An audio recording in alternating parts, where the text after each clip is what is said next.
Barca fans 210 million का ये जो नंबर है बार बार आपके सामने आ रहा होगा। और भाई कई सारी रिपोर्ट्स में आपको ये देख के लग रहा होगा कि यार हम लोग रॉड्री के ऊपर 210 मिलियन खर्च करने वाले हैं। हमें तो 80 मिलियन बोला गया था। तो ये पूरी मैथ्स को एक बार मैं समझाता हूँ कि क्यों 210 मिलियन खर्च करेगी बारसा ऑन रॉड्री एंड क्या ये एक्चुअली वर्थ इट है या नहीं है। ठीक है, हम लोग यहाँ पे बात करने वाले हैं Cubarsi leading golden ball race at the moment.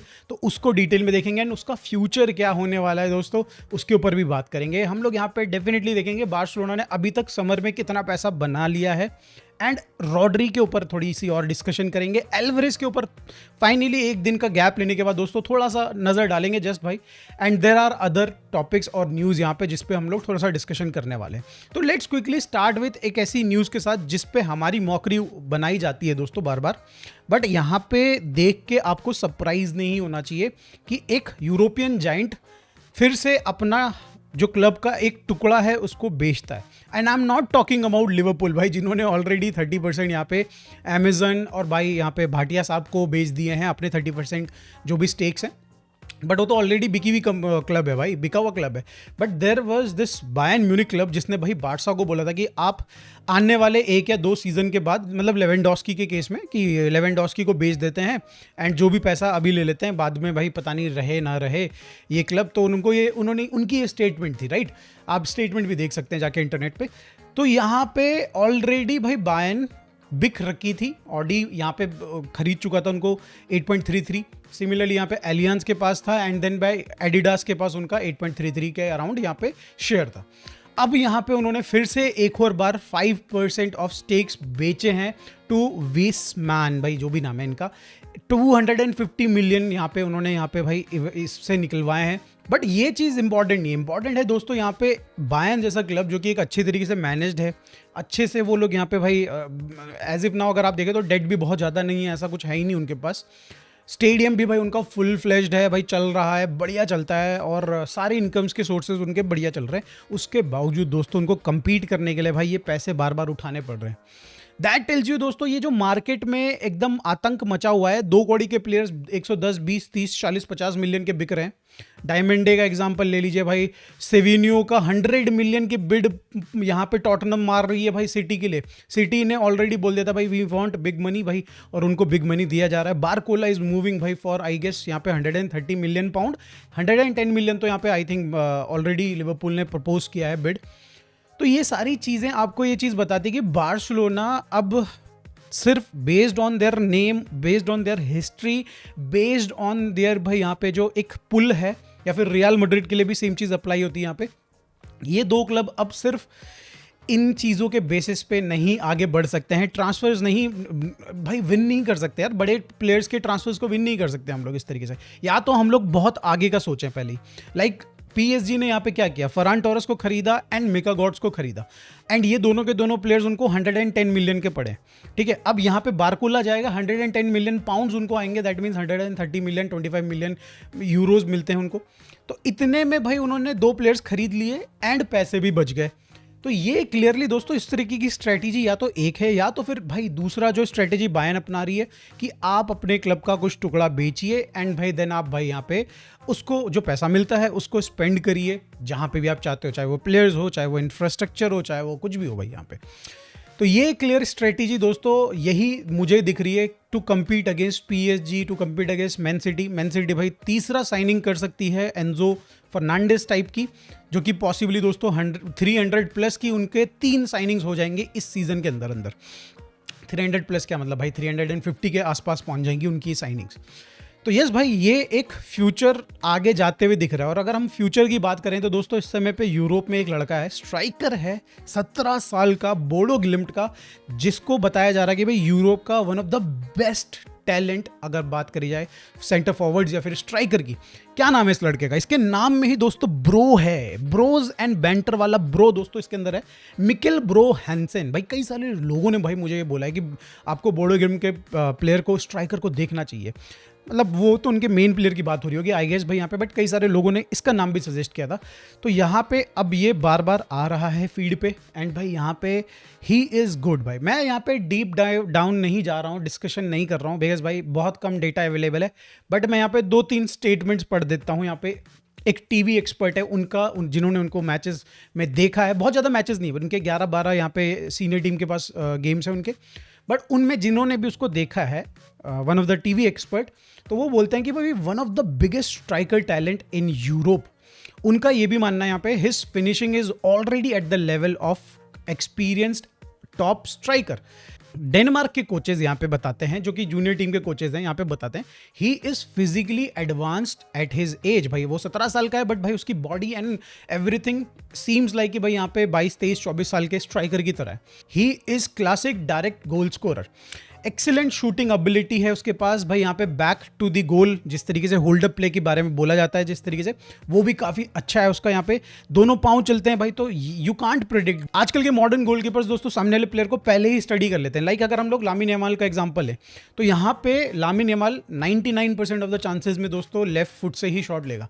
तो उसको क्या करना है कि एक तरफ जज करना है, अगर लामिन यमाल थोड़ा वाइड जा रहा है तो भाई वो फार पोस्ट की तरफ जंप करेगा, एंड भाई यहाँ पे देयर इज चांस कि भाई वो पहले शूट लेने से पहले राइट साइड में जंप कर जाएगा गोलकीपर।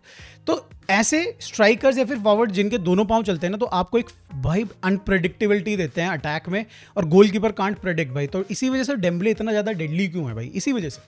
तो ये भी एक बहुत अच्छा है उसका एस्पेक्ट, दोनों पांव चलते हैं, उसके हाई वॉल्यूम ऑफ शॉट्स भी हैं दोस्तों यहाँ पे। तो क्लियरली यहाँ पे शर्माता नहीं है गोल के आगे। तो मतलब ओवरऑल अगर देखा जाए तो लड़का बहुत ज़बरदस्त सा दिख रहा है ओवरऑल पैकेज इसका, एंड 17 साल का है। तो यार यहाँ पे देखो, मैं बोल रहा हूँ ना कि every team now need to consider कि अगर उनको आगे 5 साल में किस प्रोफाइल में जरूरत पड़ने वाली है, तो आज साइनिंग करो उसकी। अब स्ट्राइकर की बात हो रही, तो हम अपने स्ट्राइकर यानी कि हमजा जो इकलौता स्ट्राइकर बचा है बारसा के अंदर, उसकी बारे में बात कर लेते हैं। यहाँ पे बताया जा रहा है कि भाई there are clubs from LaLiga to LaLiga and other यहाँ पे लीग्स जो कि इंटरेस्टेड यहाँ पे हमजा के लिए, कुछ उसको बाय करना चाहते हैं, कुछ उसको लोन पे लेना चाहते हैं। अब बारसा के केस में क्या है, अब आप लोगों का तो मुझे पता है भाई, फैंस का तो मुझे पता है कि वो बोलेंगे कि भाई हमजा को रखो, खिलाओ उसको as a second striker, and I agree with you guys भाई यहाँ पे। अब यहाँ पे देखो, इसके साथ यहाँ पे ना अगर हम हमजा का अगर क्राइटेरिया देखें कि क्या हो सकता है उसके साथ, उसका मतलब फ्यूचर कहाँ है। अगर बारसा दो कौड़ी के स्ट्राइकर्स अगर साइन करती है, लाइक भाई यहाँ पे जैसे कल अपने आए थे रूमर्स यहाँ पे, तो अगर मेकाताड्जे को साइन कर लेती है सपोजिटली, या फिर असलानी साइन कर लेती है, एंड देन वी साइन भाई यहाँ पे आपका लुइस सुआरेज टाइप के, पुराना वाला नहीं, ये जो मीशो वाला लुइस सुआरेज है वो स्पोर्टिंग सीपी, तो ये दो स्ट्राइकर्स अगर हम साइन कर लेते हैं तो हमजा के लिए शायद से जगह नहीं बचेगी। तो we will definitely loan him to यहाँ पे छोटी टीम्स, या फिर भाई लालिगा 2 की टीम्स, या फिर कोई और टीम, राइट। अगर यहाँ पे भाई Barca is able to sign यहाँ पे एल्वारेज, तो डेफिनेटली हमजा has that position for him भाई यहाँ पे। भाई सीरियसली भाई, मतलब we need a different type of player ना। मतलब अगर एल्वारेज खेल रहा है, और मेजोरिटी ऑफ गेम्स एल्वारेज ही खेलेगा अगर आता है तो यस भाई, यू कैन एज्यूम कि इस समय पे भी अगर हमजा की अगर हम बात करें तो उसका future is not secure in terms of, मतलब बारसा के साथ तो सिक्योर है, बट भाई बारसा में खेलते हुए मैं अभी बिल्कुल ऐसा नहीं है कि मैं उसको बिल्कुल देख रहा हूँ। Until unless we sign only one striker, चाहे वो एल्वारेज हो, चाहे वो भाई यहाँ पे लुइस सुआरेज हो, चाहे वो मेकाताड्जे हो, तब तो दूसरा स्ट्राइकर बन सकता है वो। आप लोगों की अगर आए प्लीज़ कमेंट में ज़रूर बताइएगा। मूव ऑन करते हैं दोस्तों, यहाँ पे Cubarsi for golden ball race lead कर रहा है लड़का। ये रही आपके सामने इमेज, लामिन यमाल फिर से भाई सेकंड है यहाँ पे, and there are other players यहाँ पे भाई। बट अगर आप देखें दोस्तों, Cubarsi has done a phenomenal job भाई पिछले पूरे सीजन में। एंड आप बात करें वर्ल्ड कप में ऑलरेडी भाई वो जीत चुका है young boy of the year भाई यहाँ पे। तो डेफिनेटली मतलब इतना इसमें मुझे तो डाउट ही नहीं लग रहा कि कुछ ये वाली ट्रॉफी भी आ रही है भाई अपने यहाँ पे कुबारसी के लिए।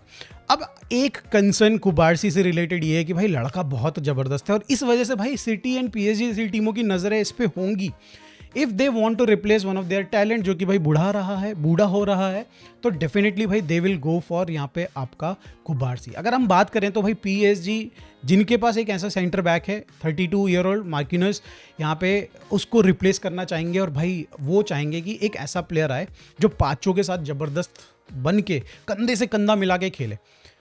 और ऐसे में दोस्तों PSG will try their best यहाँ पे कुबारसी को साइन करने का। अच्छी बात क्या है, बारसा के पास 500 मिलियन का रिलीज क्लॉज है, एंड उससे भी अच्छी बात क्या है कि दोस्तों मैं एक बार को लामिन यमाल पे डाउट कर लूँगा कि वो शायद से पैसे देख के या फिर भाई यहाँ पे प्रोजेक्ट देख के वो चले जा सकता है, but I will not doubt Cubarsi भाई। Cubarsi and Pedri are the 2 players जो कि भाई मुझे लगता है कि भाई इनको आप ल्योर नहीं कर सकते इनको भाई, आप ब्राइब नहीं कर सकते किस चीज, कोई भी चीज़ इनको दिखा के। तो मेरे हिसाब से दोस्तों ये चीज़ है। अब आ जाते हैं रॉड्री, मैन सिटी की बात चल रही तो भाई रॉड्री के ऊपर बात कर लेते हैं।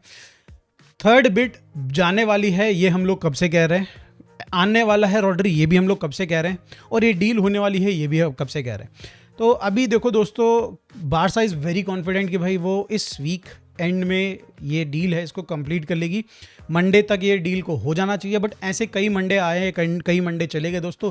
पिछले मंडे तक हम लोग भाई आंखें बिछा के बैठे हुए थे रॉड्री के लिए, और रॉड्री इस मंडे तक भी शायद से आए ना आए, भाई बात वो है। बट भाई यहाँ पे प्रोग्रेस हो रही है, सिटी आगे नहीं बढ़ रही अपनी तरफ से, 80 मिलियन पे अटकी हुई है। बारसा अपनी तरफ से बिड को बढ़ाई जा रही।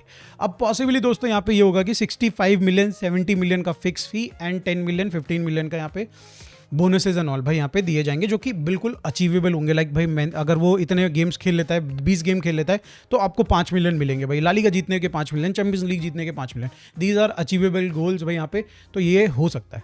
बट आ जाते हैं उस पॉइंट पे, 210 मिलियन 210 मिलियन भाई यहाँ पे जो बताया जा रहा है, नंबर चमकाया जा रहा है हर बारसा फैन के मुंह पे कि इतना खर्चा कर रहे हो आप भाई, आप वैसी गरीबी में जी रहे हो बट आप इतना खर्चा क्यों कर रहे हो। तो क्या है ये नंबर, पहले इस पे आ जाते हैं।